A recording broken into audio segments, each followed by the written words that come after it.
tal, iglesia? Buenos días. Aquí como todos los domingos, cumpliendo con este mandato, cumpliendo con esta misión que nos encomendó nuestro Dios de compartir la palabra. He estado ausente debido a que tuve una intervención quirúrgica el 14 de enero pasado, y bueno, me tocaron un poquito el nervio frénico, que es el responsable de darle esa vivacidad, esa resonancia especial a las cuerdas vocales. Y hoy, bueno, pues me siento un poquito ronco, pero eso a mí no me impide traer el mensaje de Dios. Espero que llegue a tu corazón, así como ha llegado primeramente al mío y me ha revelado grandes cosas el Espíritu Santo. Esta mañana quiero poner en la comodidad de tu casa este mensaje que lleva por título: que tu fe valga más que el oro. Durante todas las eras, durante todas las épocas de la vida, el oro ha sido el metal probablemente más valioso que el hombre ha conocido. Tenemos desde los sarcófagos que se encontraron en las pirámides de los faraones, donde les metían vasijas, alhajas y toda clase de joyas hechas por oro precisamente. En la actualidad nosotros vemos que los tesoros de cada una de las repúblicas están respaldadas por oro. Es decir, cada peso, cada dólar, cada euro que se emite tiene un respaldo en sus finanzas, en sus arcas, con oro. Por lo tanto, cuando nosotros decimos que tu fe valga más que el oro, es una forma muy simbólica de decir cuán valiosa debe de ser la fe, tanto como el oro, pero en este preciso instante, y le vamos a dar además un soporte bíblico por qué debe de valer más que el oro. Entonces, vamos a abrir este mensaje leyendo el Salmo 106. Así que si me acompañas a tu Biblia, vamos al Salmo 106, vamos a leer los versículos 7, 8 y 9. Yo te voy a leer esta versión que me encanta, pero además que comprende muy bien lo que estoy diciendo, que es la Reina Valera contemporánea. Y dice así: en Egipto nuestros padres no entendieron tus maravillas, no se acordaron de tu gran misericordia, y a orillas del Mar Rojo se rebelaron contra ti. Pero tú, Señor, por tu gran amor los salvaste y diste a conocer tu gran poder. Reprendiste al Mar Rojo y éste se secó, y tu pueblo pasó por el mar como por un desierto. Entonces los israelitas atravesaron sin peligro el Mar Rojo. Atravesaron con toda la confianza porque ya no había mar. Dios lo había secado para que ellos pasaran sin peligro alguno. El ejército adversario quiso hacer lo mismo y se abalanzó en contra de ellos. Fueron a perseguirlos, pero de repente el mar los sepultó literalmente. Toneladas de agua, olas inmensas los sepultaron, porque ese es nuestro Dios, porque ese es el Dios que venía protegiendo a su pueblo, los venía cuidando. ¡Wow! Uno se maravilla cómo esas olas gigantescas los protegieron. Ellos experimentaron el más grande regocijo que jamás pudieron haber visto, porque ellos volteaban del otro lado del mar y ya no había carros que los persiguieran. Entonces ellos empezaron a hacer alabanza y gritaban: el Señor es nuestra fortaleza, y danzaban con júbilo y decían: ¿quién como tú, Señor? ¿Quién como tú? Nadie, Señor, nadie. Solo tú entre los dioses, ¿quién como tú, hacedor de todos los prodigios?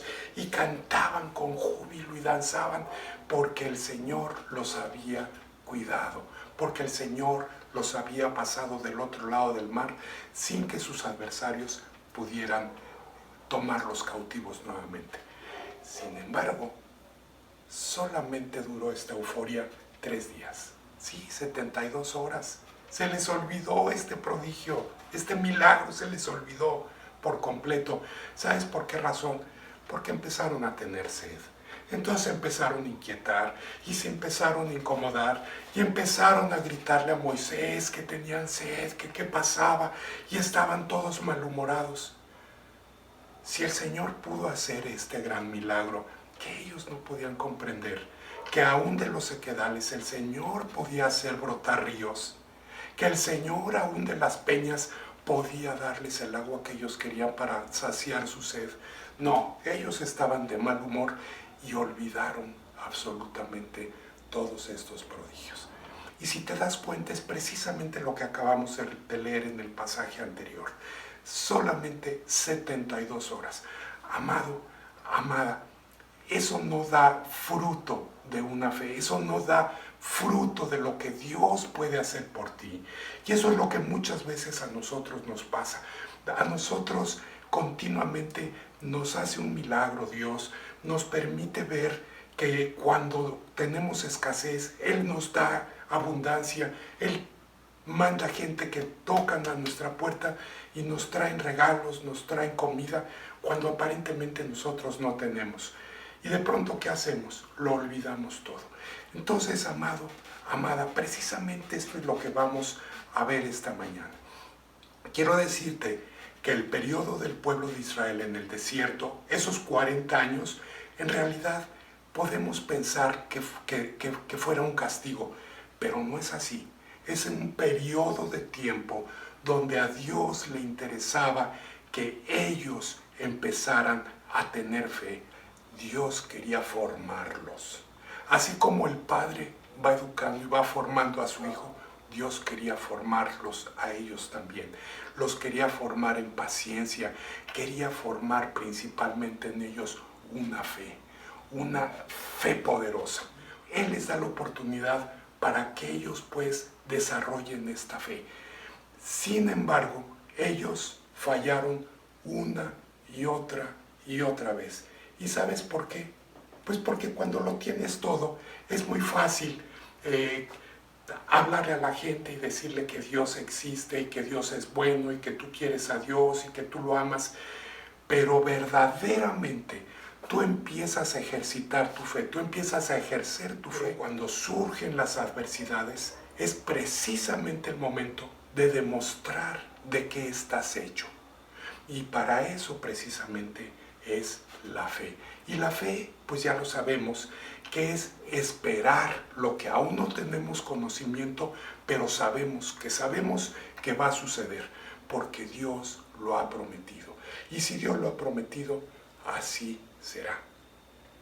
¿Qué es lo que sucede con la fe cuando tenemos que enfrentar tiempos difíciles? Nuestra reacción frente a los problemas revela qué tan confiados estamos en las promesas de Dios.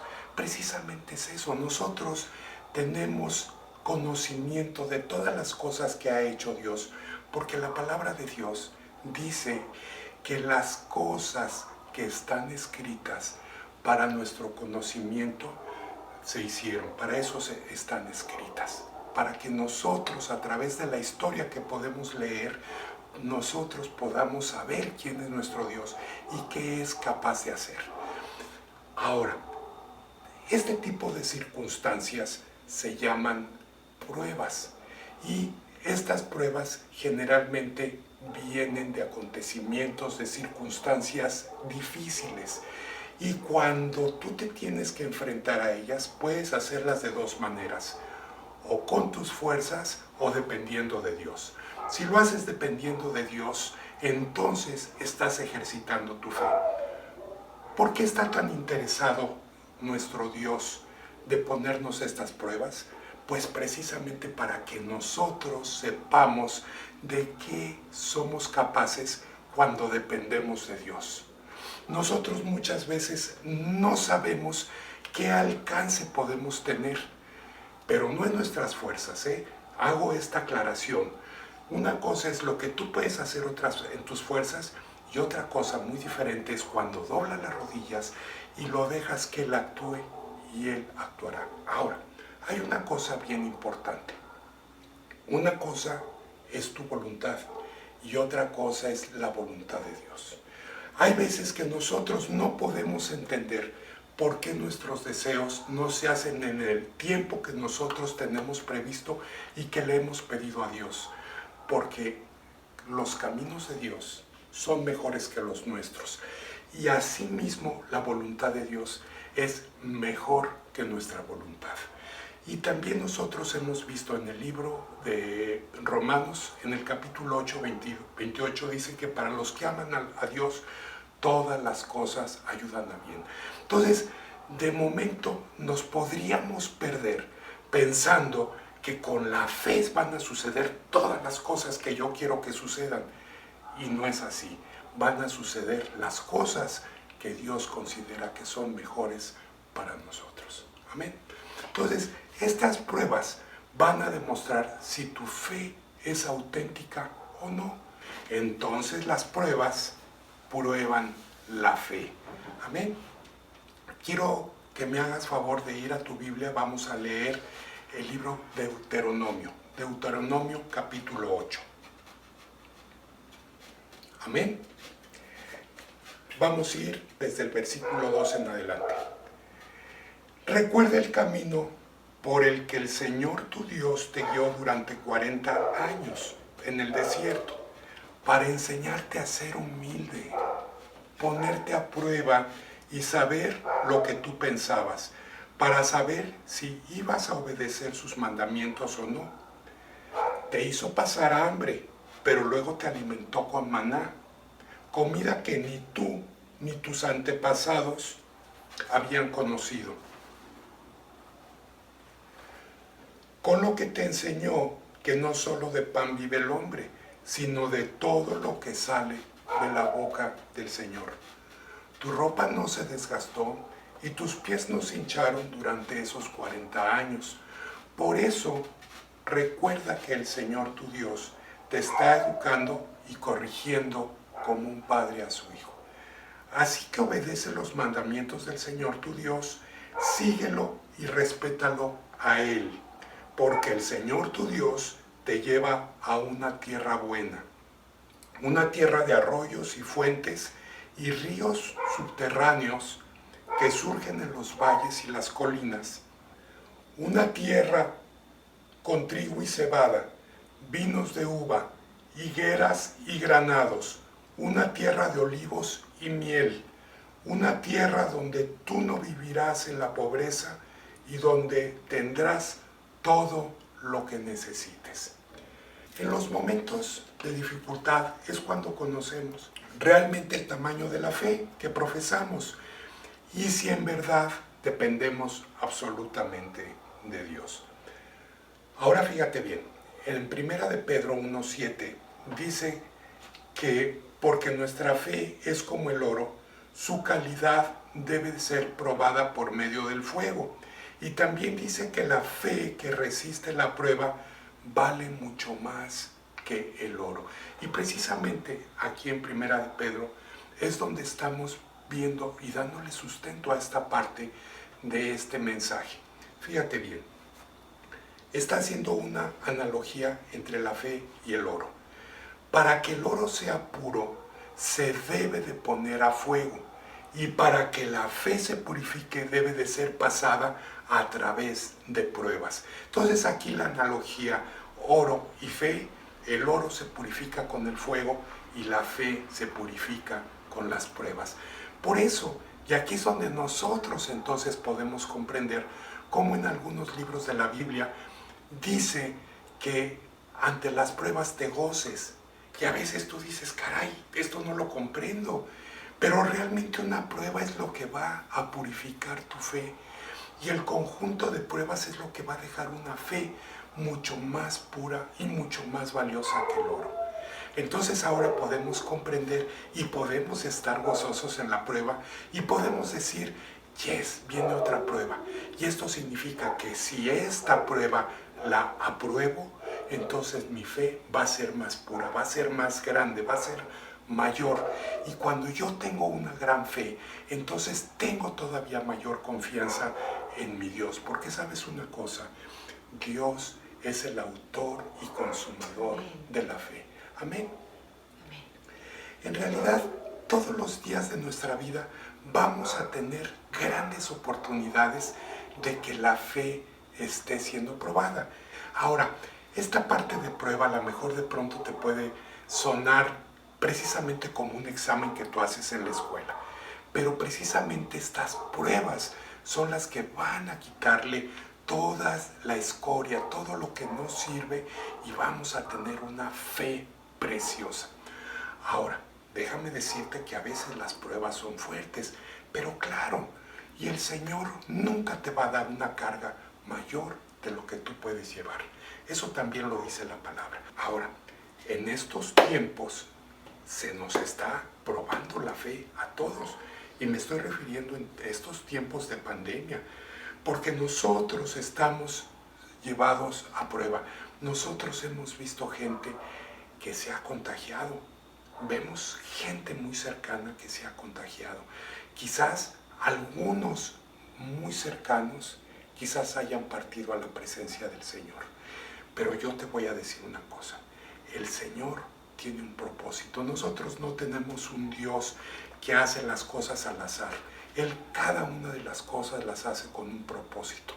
Y seguramente, si tú tienes a un pariente que ha partido a la presencia de Dios, seguramente tú vas a decir en este momento: pastor, ¿cómo puede usted decir eso con tanta soltura, con tanta ligereza? Acuérdate, mi amado, acuérdate que el Señor escucha nuestras oraciones. Puede estar escuchando la oración cuando nosotros pedimos que no se lleve a un pariente, a una persona muy cercana, pero probablemente la persona que está en ese momento combatiendo frente a frente con la enfermedad, probablemente le estará diciendo: Señor, he visto tu rostro, quiero que me lleves contigo. Y a lo mejor eso nos hace pensar en el pasaje donde nos decía Pablo: para mí el vivir es Cristo y el morir es ganancia. ¿Qué quiere decir esto? Vivo para Dios, vivo para Cristo, vivo para su servicio. Pero en el momento que tú me llames y yo pueda ver tu rostro y yo pueda estar cerca de ti, pues es la ganancia de la cual Él se refiere. Entonces muchas veces nosotros decimos: Señor, yo he tenido fe, Señor, yo he peleado la batalla, Señor, yo he ido en pos tuya, ¿por qué no escuchaste? ¿Por qué te llevaste a mi familiar? Y seguramente el familiar en ese momento ya está teniendo contacto con su Creador. Y entonces él dice: Señor, ya no me quiero regresar, llévame contigo. Hay muchas cosas que aún no nos han sido reveladas en este mundo, pero en su tiempo lo vamos a comprender. Y verdaderamente hemos sentido que nuestra fe pasa por fuego. Hay unas pruebas tan tremendas como las que estamos viviendo en estos tiempos, que verdaderamente sentimos que es prueba de fuego. Ahora, el orfebre, el que trabaja el metal precioso, él nos puede decir que el oro, para ser refinado, debe ponerse en un perol y tiene que ser en el fuego. Entonces todas las imperfecciones, todos los minerales que están asociados con el oro se empiezan a deshacer, y entonces empieza él a ver cada vez que ese líquido, que ese metal que se está fundiendo, lo está viendo más dorado y más limpio y más purificado cada vez. Y él dice que cuando se asoma y puede ver reflejado su rostro como si fuera un espejo, esa es la señal que el oro ha sido purificado. Y de igual manera, nuestra fe ha sido purificada cuando Jesús puede reflejar su rostro en cada uno de nuestros rostros. Amén. Entonces, esa es la analogía que nosotros estamos viendo esta mañana. Estamos viendo por eso que la fe es más valiosa que el oro. Cuando Dios puede ver su reflejo en ti, entonces Él sabe que las impurezas en tu vida se han quemado. Ese es el propósito de las pruebas. Ahora, esta mañana yo te hago una pregunta. ¿Tú cómo estás reaccionando en estos tiempos? ¿Cómo estás respondiendo a las pruebas que te tocan enfrentar? Cuando nosotros estamos en medio de una prueba y nos volvemos a Dios eligiendo vivir o morir por sus promesas, el resultado es fe. Y ciertamente así es como crece la fe, de prueba en prueba, de prueba en prueba. Y entonces Dios nos va a llevar de victoria en victoria. Y déjame decirte que la fe es como un músculo.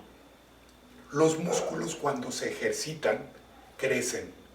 Igualmente la fe, cuando se ejercita, cuando hay pruebas de por medio, entonces la fe también crece y se hace más robusta y se hace más sólida. Jesús estuvo en el desierto 40 días. El pueblo de Dios estuvo 40 años dando vueltas y vueltas y vueltas, cuando pudo haberlo cruzado también en 40 días. El desierto es como un horno que nos purifica. Es donde podemos ver la mano de Dios sosteniéndonos en los momentos difíciles, donde vemos el maná caer del cielo y el agua salir de la roca. La clave de todo esto es mantenerse fiel y tener presente que el desierto es temporal y que nuestro destino final es la tierra prometida, donde hay refrigerio espiritual, sanidad, hay abundancia de bendiciones. Así que alégrate, porque tu destino final es la tierra de plenitud, sanidad y abundancia. Vamos por favor a 1 de Pedro 1, versículos 6 y 7. Y dice: así que alégrense de verdad, les espera una alegría inmensa. Aunque tengan que soportar muchas pruebas por un tiempo breve, estas pruebas demostrarán que su fe es auténtica. Está siendo probada de la misma manera que el fuego prueba y purifica el oro. Aunque la fe de ustedes es mucho más preciosa que el mismo oro, entonces su fe, al permanecer firme en tantas pruebas, les traerá mucha alabanza, gloria y honra en el día que Jesucristo sea revelado a todo el mundo. Así que gózate en la prueba y ve a Dios actuar. Las pruebas tienen 3 objetivos. La primera es que te van a probar a ti. La segunda es que van a probar tu fe. Pero también nos demuestran y prueban quién es el Dios Todopoderoso. Tú puedes levantarte por encima de las circunstancias y regocijarte aún en medio de la prueba, porque Dios es suficiente en medio de las dificultades. Nosotros no podemos olvidarnos de quién es Dios y todo lo que está haciendo en nuestras vidas y todo lo que falta por hacer en nuestras vidas y que además nos va a usar para poder hacer en las vidas de otros. Y ya cierro con esto. En Salmos 50, 15, el Señor tu Dios te dice: llámame cuando tengas problemas, yo te rescataré y tú me darás la gloria. Amados, que Dios los bendiga, que el Señor haga resplandecer su rostro en ti. ¿Qué quiere decir esto? Que purifique tu fe y que los guíe por sendas de paz y de justicia. Los amamos entrañablemente y nos vemos primeramente Dios el próximo domingo. Dios los bendiga.